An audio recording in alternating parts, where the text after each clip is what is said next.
right, so welcome back. Day 2. We are headed to Borrego. Just left Joshua Tree. Day 3. Yeah, they're all running together, hanging out with this guy.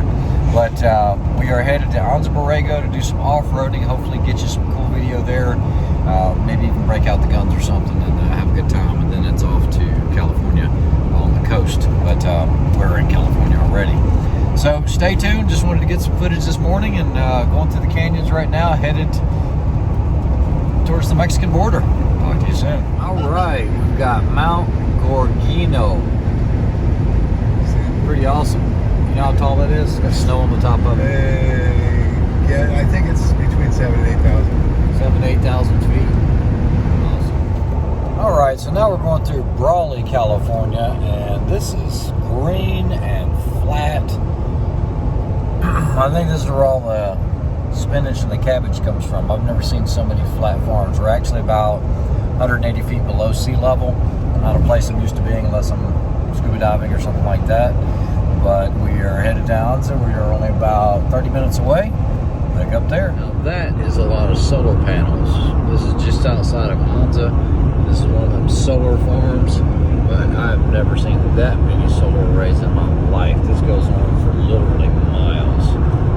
Just craziness. So we are finally in Borrego. Lots of windmills, and we'll be there in about 5 minutes. All right, so we are here in Borrego at the very entrance at Sin Hombre, and this is an Ocotillo plant. Okay, so they're pretty tall. They are very spiny. They have thorns all over them. So that was a word I'd never heard before. I actually tried to think of how many words in the English language start with OCO, and there's only 2, Ocotillo, Ocotillos. All right, so over here behind me, we've got John, and what he is doing, for anybody that's done any off-roading or anything like that, he is actually airing down. So what he will do is basically remove all the air out of the tires down to about 15 PSI, and basically you just bleed them all. You guys can hear that, and what that does, that helps the tires not be so rigid and helps them to conform to rocks and everything else. That's why he carries the CO2 on board, because it can air back up. Definitely makes the ride a lot more enjoyable, doesn't beat you to death. So we'll come back to you from the trails here at Borrego. And of course, we're going to have the bird shot into the sign.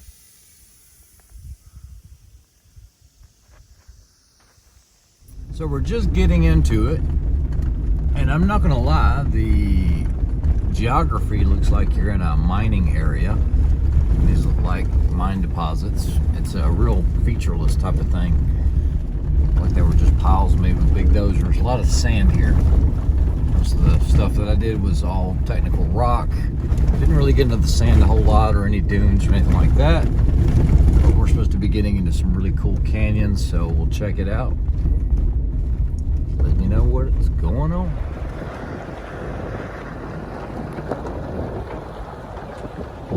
All right, guys, so we've been going for about 15 minutes, and we arrived at this first place called Arroyo Tapiado Caves.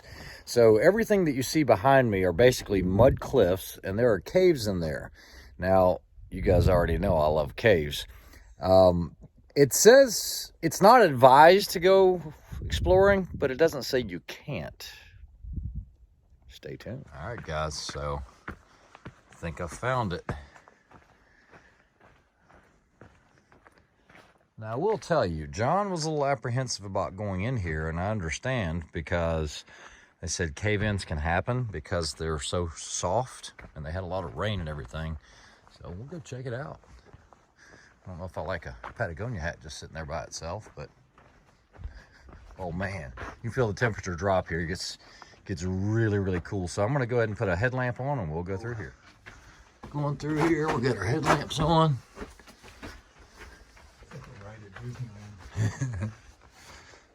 Go ahead and change the profile here a little bit. I don't know how that's light. You know what? Let me change this to a flood rather than a spot. Hold on. Okay, hopefully you guys can see that better. But yeah, you can see where the water comes through here. It's cool.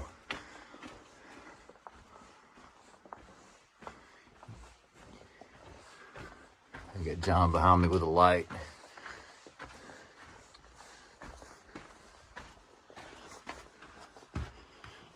Guys, you can see how this stuff just meanders through here.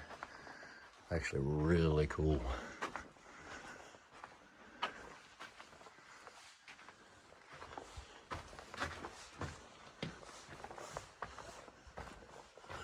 Oh, that's cool.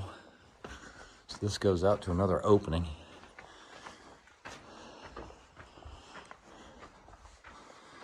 You guys check that out.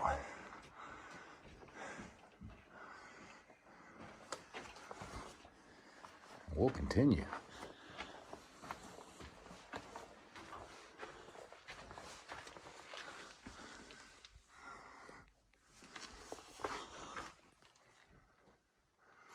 So there's a bunch of different paths here. We're not going to do that.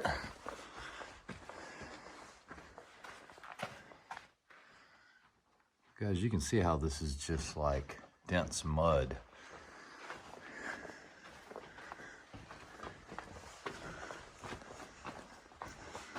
Oh, here we go. And I think this right here might be the exit. Going to a big, like an atrium area.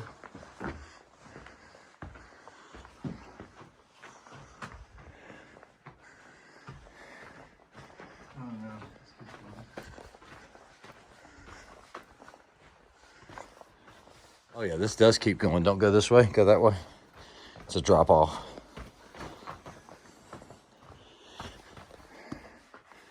So what we don't want to do is touch the sides.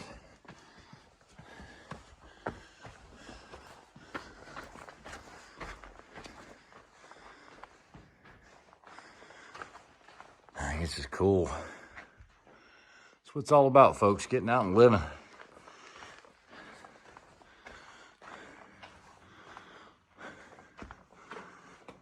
So John, you glad you did it?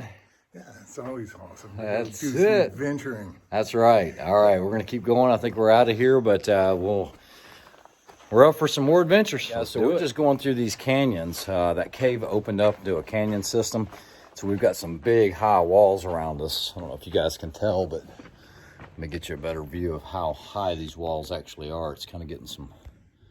There you go. Still having fun. We'll keep doing it. All right, guys, so there's these natural bridges everywhere like this. All right, so you can tell I'm a little winded. We've been at it for a while now. We found this little offshoot. Might get me to an overlook or something. But told John to hang out for just a minute. Let me check it and see what we get.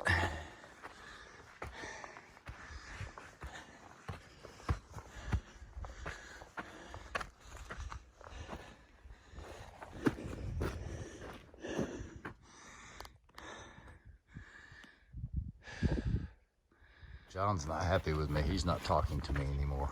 What? That's silliness. My ankle's killing me. That one really badly out of shape. And there's my flashlight. Oh man, I would like to have found that. You should have let me lead. Plumber's crack. All right, so let John take the lead. He can set the pace. But yeah, guys, this is pitch black. Really, really cool. Watch your step there, John.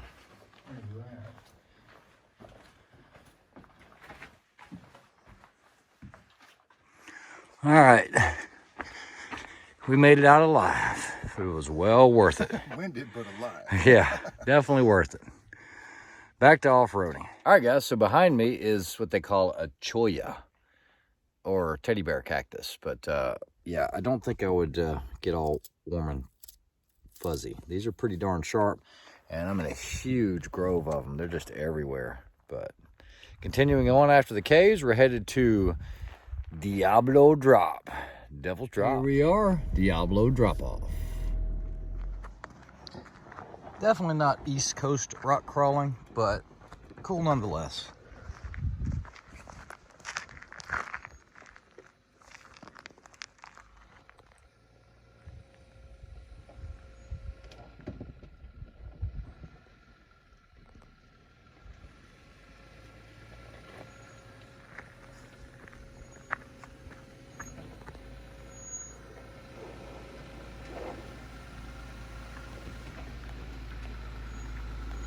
check out this articulating suspension. Look at that, look how it works.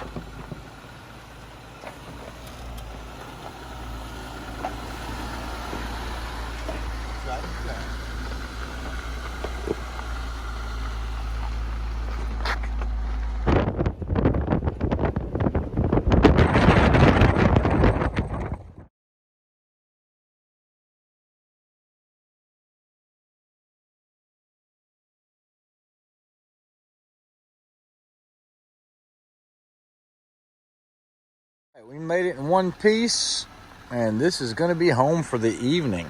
So all we did was pull the cover off of this, and so to deploy this FSR, all you're going to do is extend this ladder, which was already underneath it.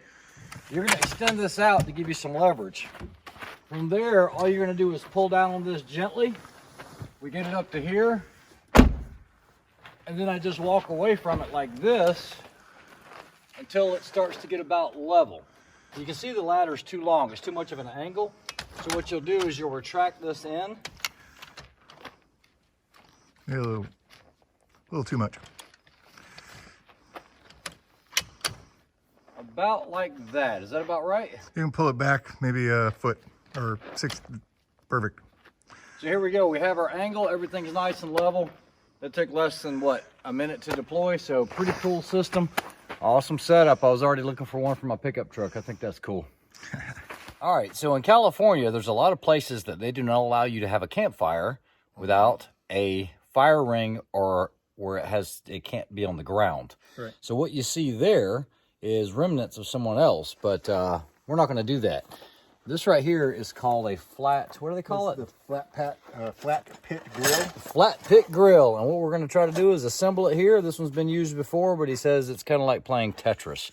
We'll see how that goes. It only took a couple minutes. Everything locks in place. We are off the ground. All right, so it's the flat pit grill. This only took about 2 minutes to light up. Once I put the wood in there, I can see it's very, very useful. You can also cook on it. It actually has the rods that go on the top. It also comes with a grill grate.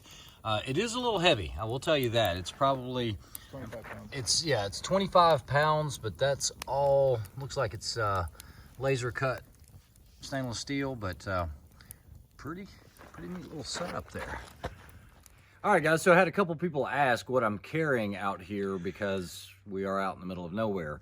I am actually carrying an H&K VP9. It does have the 135 grain HSTs in it. It does have the Surefire X300 weapons light. Yeah, kind of a larger package, but anytime I'm traveling, you're never going to catch me without some type of pistol. It is chambered in 9mm. It's a great pistol. Works well. I will tell you that SoCal's got his VP9 Compact is what he's carrying. But yeah, this is a good setup for what I'm doing out here. Really don't need anything else. So just to answer that question, never going to travel without a pistol. So we got everything all set up, and it is beautiful. Guys, I want you to look at these steaks. We're going to cook these steaks tonight. Look at that. Look how thick that thing is. It's at least a 2-inch steak. John, how you feeling? I'm relaxing at this point, but the long drive, I think by the time we're done, we're going to put in about 1,000 miles. But hanging out with you never get to come out here, and it's so worth it. I get to show you all my favorite places to go camping in Southern California, and I think we're having a pretty darn good time. I would agree. Weather's beautiful. It's like 60-something degrees right now, so it's awesome. All right, guys, so some people had some questions about safety and everything else. I'm going to talk about a device here that solves all that. This is actually called the Garmin InReach. And what this is I know you guys say, well, that's probably just like a spot where you've got an SOS locator beacon here. It is not like that. This one is completely different in that this uses the Iridium satellite technology. You do have to buy a package for it. So when you buy the unit, which is going to run you about $400 or so, you do have to buy a subscription, and that's going to be anywhere from $11.95 a month, or you can buy a yearly subscription, but it limits you on how many texts you can actually do. So if you guys see, right in there it says messages, and on messages I can literally send a text message, my location, anything like that. I can check in. The higher the package goes, the more text you can send. Unlimited data is like $64 a month, but this is how you keep in check, because everywhere we've been, there is no cell phone signal, or very little cell phone signal. So this is the way you stay in check. Make sure everyone knows you're okay. You can check in with them. You can send emails. So yeah, really cool system called the Garmin InReach. They also make one that's smaller called a Mini. You're a little limited on what you can do, but this will do all your waypoints and everything else like a true handheld GPS. True chef does it right. Big Meat Sunday. Stick around. Guys, you don't know what a pleasure it is. We have eaten like kings every night. We really have, thanks to John. So we have baked potatoes. Look at these wonderful steaks. Oh my goodness. Can't wait. Great job, Big Meat.